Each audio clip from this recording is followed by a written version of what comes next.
Movie की शुरुआत में हमें 16 साल का एक लड़का मैक्स दिखाई देता है जिससे एक स्ट्रेंज बीमारी होती है और वो डॉक्टर को बता रहा होता है कि जो कोई भी उसका चेहरा देखता है वो मर जाता है। डॉक्टर को मैक्स की बात पर भरोसा नहीं होता है और कहता है कि यह इम्पॉसिबल है। जिस पर मैक्स डॉक्टर को अपने बचपन की कहानी बताता है कि जब उसका जन्म हुआ था तो डॉक्टर ने उसको देखा और कहा कि क्या सुंदर बच्चा है और ये कहते ही मर गया। इसीलिए उसके माता पिता उसे शहर से कहीं दूर ले गए और उन्होंने उसके चेहरे को पट्टियों से ढक दिया ताकि कोई और उसे देख ना सके। डॉक्टर सोचता है कि वो डिप्रेशन का शिकार है, इसीलिए वो ऐसा कह रहा है और मैक्स से चेहरा दिखाने के लिए कहता है। डॉक्टर मैक्स को देखते ही मर जाता है। रात को खाना खाते समय मैक्स के माता पिता उसे अपने दोस्त के साथ लाइफ को एंजॉय करने के लिए बाहर जाने के लिए कहते हैं ताकि वो नए दोस्त बना सके। लेकिन मैक्स सोचता है कि लोग उसको पट्टियों के साथ देखकर सोचेंगे कि उसका चेहरा जल गया है या फिर वो सीरियल किलर हो सकता है। मैक्स इस लाइफ से अब डिप्रेस हो गया है और एक ऐसी लाइफ जीना चाहता है जिसका वो आनंद ले सके, लेकिन उसे ऐसी लाइफ कैसे मिलेगी उसे इस बारे में पता नहीं है। मैक्स अपने दोस्त से बात करना चाहता है लेकिन वो उसे लगातार अनदेखा करता है। मैक्स गुस्सा हो जाता है और उसका फोन नीचे फेंक देता है। दोस्त उसे बहुत जोर से मार देता है। अब हम मैक्स को अपनी माँ के साथ एक अस्पताल में देखते हैं। वहाँ लोग उसे बहुत बुरी तरह घूरते हैं। लेकर उसकी माँ उसे एक मैगजीन लाने के लिए कहती है। मैक्स को वहाँ कोई मैगजीन नहीं मिलती है बल्कि उसे एक लड़की मिल जाती है। वह कहती है कि मैगजीन आपकी समस्याओं का हल नहीं है। वह कुछ देर सोचती है और मैक्स को अपनी मैगजीन दे देती है। बाद में मैक्स इलाज के बाद घर वापस आता है। मैक्स का दोस्त मैक्स के घर उससे माफ़ी मांगने के लिए आता है और वो उसे माफ़ कर देता है। अब एक दिन वैलेंटाइन डे पर मैक्स अपनी प्रेमिका को डेट पर लाया होता है। थोड़ी देर बाद उस लड़की का दोस्त वहां आ जाता है। वह जानता था कि मैक्स अपने फेस के कारण लोगों को मारता है। अब उसका दोस्त उसे सबके सामने चिढ़ाता है और उसे अपना चेहरा दिखाने के लिए मजबूर करता है। जब मैक्स ऐसा नहीं करता तो वो उसे मारने लगता है। ये देखकर रेस्टोरेंट के लोग उस लड़के को बाहर निकाल देते हैं और मैक्स की डेट खराब हो जाती है और उसकी प्रेमिका भी वहीं से चली जाती है। इस इंसिडेंट के बाद वह बहुत निराश हो जाता है और सुसाइड करने की कोशिश करने लगता है। और तभी हॉस्पिटल वाली लड़की एलेक्स वहां आ जाती है तो वह उसे समझाने की कोशिश करती है और उसे एक ओल्ड एज होम में ले जाती है। हाँ, वो उसे जीवन का महत्व बताती है और उससे कहती है कि इन छोटी छोटी बातों पर आत्महत्या नहीं करनी चाहिए। मैक्स को एलेक्स की बात समझ आ जाती है और मैक्स को वहाँ बहुत ज़्यादा मज़ा आता है। वहाँ से जाने के बाद मैक्स एलेक्स को फिर से मिलने के लिए इनवाइट करता है लेकिन वह रिजेक्ट कर देती है और वहाँ से चली जाती है। अगले दिन मैक्स एलेक्स का बस स्टैंड पर इंतजार करता है जहाँ उसकी मुलाकात एलेक्स से हो जाती है। मैक्स उसे मना लेता है और शॉपिंग के लिए उसे अपने साथ ले जाता है। मैक्स को पता चलता है कि एलेक्स को एक हार्ट डिजीज है। अगर वह कोई भी इमोशन महसूस करती है तो उसका दिल बढ़ने लगता है। अगर बढ़ जाता है तो धड़कनें भी बंद हो जाती हैं। एलेक्स मैक्स को बताती है कि उसका इलाज चल रहा है, बस उसे समय समय पर दवाई लेनी है। बाद में एलेक्स मैक्स को एक सिनेमा घर में ले जाती है जहां वे बहुत इंजॉय करते हैं। एलेक्स मैक्स को कहती है कि वो लाइफ का एंजॉय लेना चाहती है और मैक्स उसका पहला दोस्त है। मैक्स यह जानकर बहुत ज्यादा खुश हो जाता है और वे फिर से दोबारा ओल्ड एज होम में जाते हैं। वहाँ उन्हें एक महिला को अकेले बैठे रोते हुए देखकर बहुत बुरा लगता है क्योंकि वह अपने जन्मदिन पर अपने बेटे का वेट कर रही होती है जो उसे देखने कभी नहीं आया। इसी बीच एक और महिला उसे समझाती है कि लाइफ ऐसी नहीं है, अच्छे समय के साथ साथ बुरा समय भी आता है।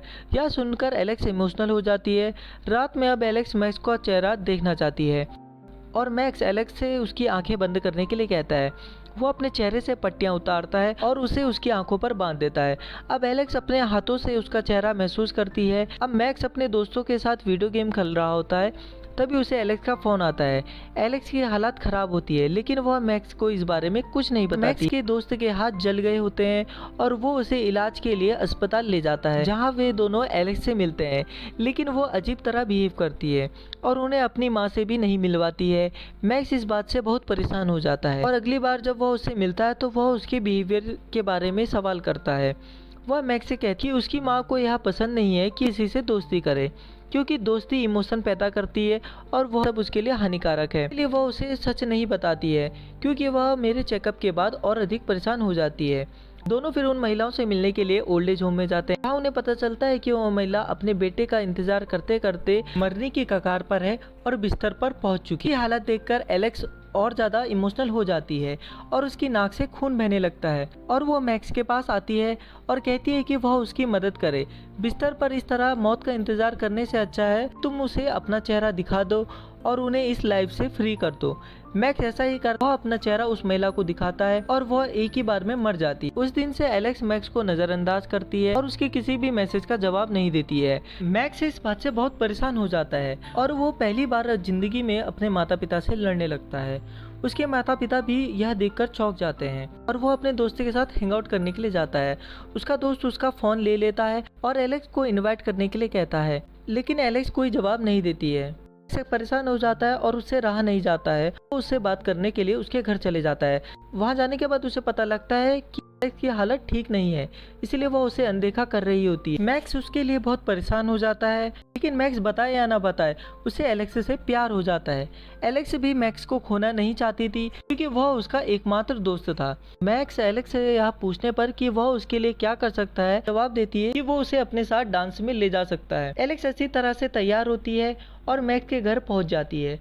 मैक्स काफी खुश होता है और खुशी खुशी में बिना अपनी पट्टियों के नीचे आ रहा होता है। तो उसके माता पिता के याद दिलाने पर वह वापस चला जाता है। एलेक्स उसे बताती है कि उसकी माँ उसके यहाँ आने से खुश नहीं है, लेकिन वो उसका दिल नहीं दुखाना चाहती थी और वो मान जाती है क्योंकि उनके पास और कोई विकल्प नहीं था। अब डांस पार्टी में मैक्स और एलेक्स बहुत ज्यादा एंजॉय करते हैं। एलेक्स इमोशनल हो जाती है और उसकी नाक से खून बहने लगता है। वो तुरंत वॉशरूम चली जाती है। मैक्स अपने दोस्त के पास आ जाता है। इसी बीच वो रेस्टोरेंट वाला लड़का वहाँ आ जाता है और उसे अपना चेहरा दिखाने के लिए फिर से मजबूर करने लगता है और मैक्स का चेहरा एक लड़की को दिखा देता है, जिससे उस लड़की की वहीं पर तुरंत मौत हो जाती है।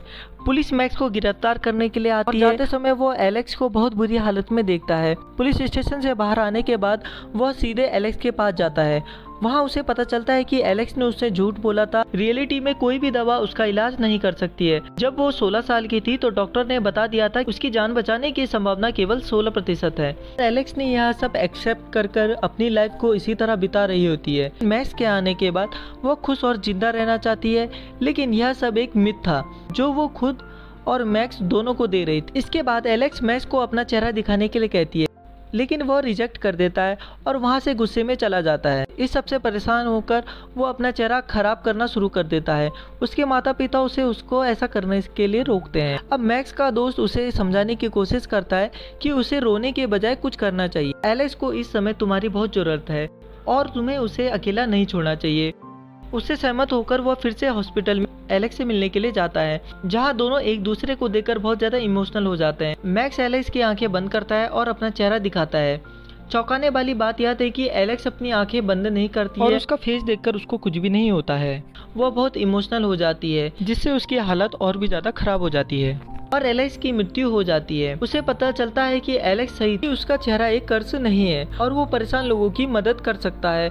मैक्स अपने चेहरे से मर रहे लोगों को अपना फेस दिखाकर उनकी मौत को आसान बनाता है और अपने जीवन का एक उद्देश्य पा लेता है। वो एलेक्स को कभी नहीं भूलता और ये फिल्म ही खत्म हो जाती है। तो दोस्तों, अगर वीडियो आपको अच्छी लगी हो तो वीडियो को लाइक करें, शेयर करें और सब्सक्राइब करना ना भूलें।